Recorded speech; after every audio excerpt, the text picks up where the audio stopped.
need to talk about the attic project. So what are the things we need to say about it? I suppose we need to say that the Big Lottery are funding it for 3 years, and we got funding in 2017 in September.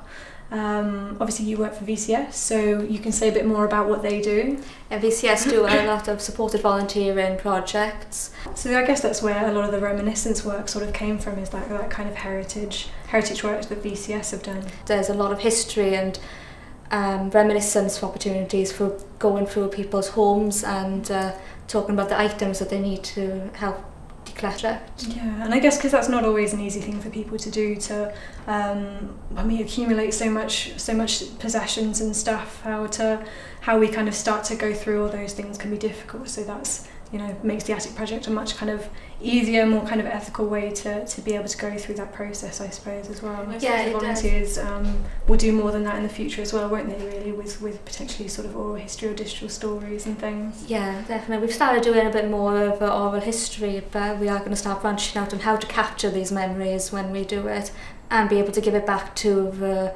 clients once we've gone through the items. So tell me a little bit more about Care and Repair. You can give me a bit more idea of what Care and Repair do.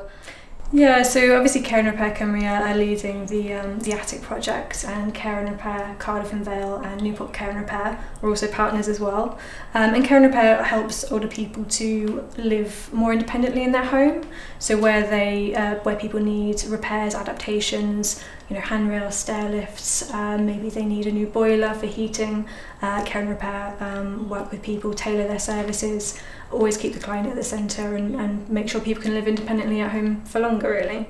Part of the attic project comes in too as well, because often our caseworkers were finding that when they were wanting to make an adaptation in the home, maybe install a stair lift, that they weren't able to, just because people had too much sort of stuff or possessions in the way, which is something I'm sure we can all relate to as well. But there wasn't really any services that kind of filled that sort of gap, really, and could help people to work through, sort through those possessions, decide what to do with them as well.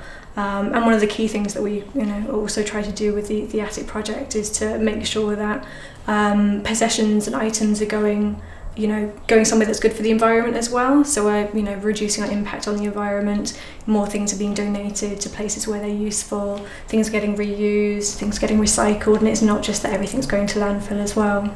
So if I needed help with making space in the home, what would the client need to do? They need to get in touch with Care and Repair, and then once they did that, our specialist caseworker would go and visit them in their home.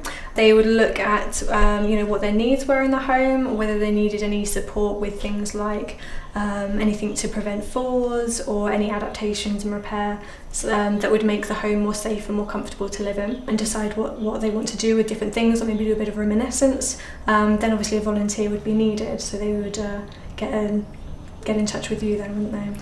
Yeah, I think with the volunteers needed, then carers would make a referral on to myself, and then I would go out and I'd speak to the individual and see when volunteers available to help them, and work out a plan to help them with going through the items and what kind of reminiscence they might be interested in doing throughout the project, really.